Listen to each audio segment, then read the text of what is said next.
விளக்கம் கூறிக்கொள்ள ஆசைப்படுகிறேன். நாட்டில் நடமாடும் மனிதர்களை 4 வகையாக பிரித்து வைத்திருக்கிறான் இடிதாங்கி.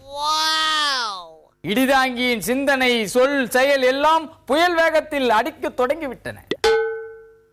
மேற்கத்திய நாட்டு தத்துவ விஞ்ஞானிகளுக்கு நிகராக புதிய தத்துவங்களை உதிர்க்க தொடங்கிவிட்டான் இந்த பித்தன். கொண்டை சேவல் சிலிர்த்து சிறகடித்து கொக்கரிக்கும் போது அண்டத்தில் தூள் பறக்கும். பெட்டை கோழி முட்டை போடும் போது தட்டையாய் இருந்த உலகம் உருண்டையாய் தெரியும். இது இயற்கை நமக்கு சொல்லிக் கொடுத்த சமன்பாட்டு விதி. இதையெல்லாம் மேற்கத்திய கழிவறையில் இருந்து சிந்திக்கும் போதுதான் தண்ணீராய் கொட்டுகிறது. ஆக நாட்டில் 4 வகையான மனிதர்கள் நடமாடுகிறார்கள். அதாவது நாட்டில் கோட்டீஸ்வரர்களின் எண்ணிக்கை அதிகரித்து வருவதாக கணிப்பு சொல்லுகிறது. அதாவது பில்லியனியர்ஸ். அதிலும் நடப்பு ஆண்டில் பில்லியனியர்களின் எண்ணிக்கை 27ஐ தொட்டு விட்டதாக மகிழ்ச்சியோடு சொல்லுகிறார்.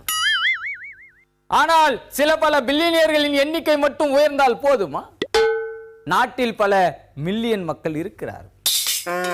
அவர்களைத்தான் 4 விதமாக பிரித்து வைத்திருக்கிறான் இடிதாங்கி. பில்லியன்ஸ், மில்லியன்ஸ், ஒல்லியன்ஸ், சல்லியன்ஸ் என்று 4 வகையாக லல்லியன்ஸ் இருக்கிறார்கள்.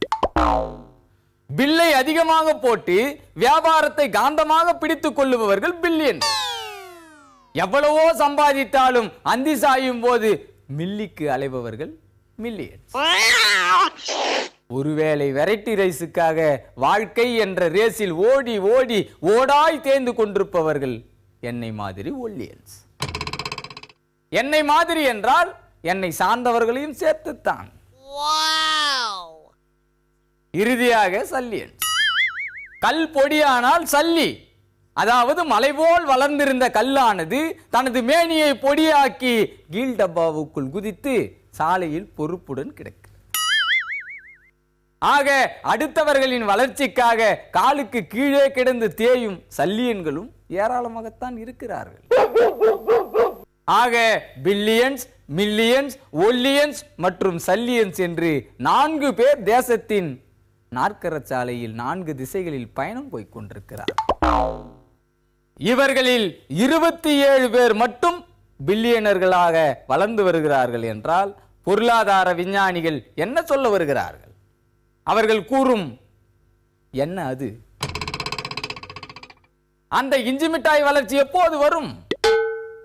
ஆன்லைனில் ஆனியன் விற்பவர்கள் எல்லாம் திடீரென்று குபேரர்கள் ஆகிவிடுகிறார்கள் என்றால் சல்லியன்ஸுகள் என்று அழைக்கப்படும் சில்லறை வியாபாரிகள் எப்படி ஆணி விற்க முடியும்?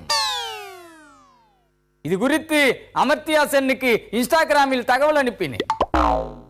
அவர் என்னுடைய கேள்வியை கேட்டுவிட்டு மிடியல் கழிவறைக்கு சென்றிருக்கிறார்.